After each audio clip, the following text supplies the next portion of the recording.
Amigas e amigos, as declarações hiperbólicas do marqueteiro João Santana revela o grau de esculhambação das delações premiadas da Operação Lava Jato. Ele diz, por exemplo, que 98% das campanhas eleitorais no país estão envolvidas em Caixa 2, que se todos fossem presos como ele, daria para formar uma muralha da China, capaz de ser fotografada por satélite. Tudo isso dito em tom de deboche, em tom de ironia, mostrando que essa Operação Lava Jato não deve ser levada a sério. Esses dados que ele apresenta revelam duas possibilidades. Ou a Operação Lava Jato é muito incompetente ou ela não é séria. Porque se 98% das campanhas são irregulares e tudo isso passou nas barbas do juiz Sérgio Moro, na cara da força-tarefa da Operação Lava Jato, e nenhuma foi investigada, é porque realmente ela não é séria. Por isso que eu cravo a alternativa B, conforme eu tenho comentado aqui, tem mostrado dados e informações que justificam esta alternativa. Tudo isso vai revelando que a própria Operação Lava Jato já não tem mais o mesmo interesse que tinha para a mídia, para a direita, para os golpistas, tanto é que ela praticamente desapareceu do noticiário. Quando aparece, aparece de maneira secundária, de maneira lateral. As delações recentes envolvendo figurões aí do campo golpista simplesmente foram varridas para debaixo do tapete.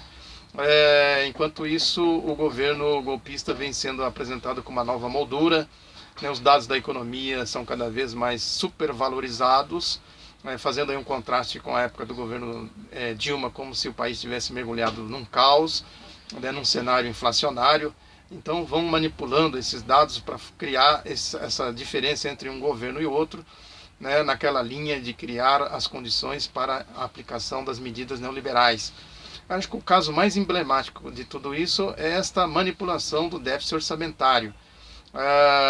Eles pegaram o déficit apresentado pela presidenta Dilma de 96 bilhões e inflaram para 170 bilhões, primeiro para tentar mostrar que o país estava mergulhado num caos, coisa que não é verdade, não é real, e segundo, para justificar as medidas que eles vão aplicando. A reforma da Previdência, as privatizações, tudo isso certamente são questões que vão sendo usadas para justificar aí essa questão da inflação, do déficit que eles apresentaram, que eles manipularam. E tem também a questão que a Cátia Abreu, a ministra do governo Dilma, disse com todas as letras que 50 milhões é para comprar votos no Senado a favor do impeachment da presidenta Dilma.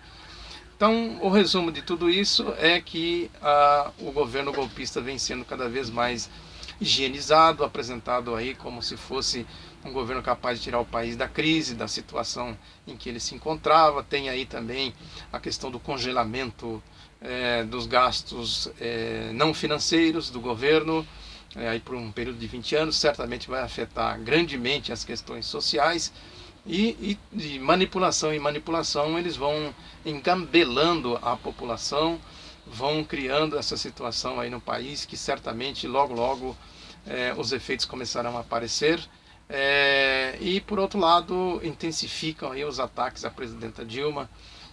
Quando se fala de corrupção, são casos antigos requentados, também para atingir o ex-presidente Lula, e formar este cenário falso, esse cenário de engodo, que a mídia vai batendo nisso noite e dia, vai criando essa nova moldura e vai criando cada vez mais dificuldades para a população entender, compreender o alcance do golpe, o que ele significa, o prejuízo, o grande estrago que ele vai promover no nosso país. Enfim, é uma situação que a gente precisa combater com muita tenacidade. Vai exigir muita capacidade das forças democráticas no sentido de denunciar essas medidas e combatê-las, e esclarecendo para a população que o país está, na verdade, saindo de uma situação mais ou menos estabilizada, com melhorias significativas nos índices sociais, para mergulhar num verdadeiro caos social, num verdadeiro caos econômico. Esta é a realidade que a mídia esconde, esta é a realidade que a gente tem que procurar revelar cada vez mais. Curta e compartilhe. Um abraço.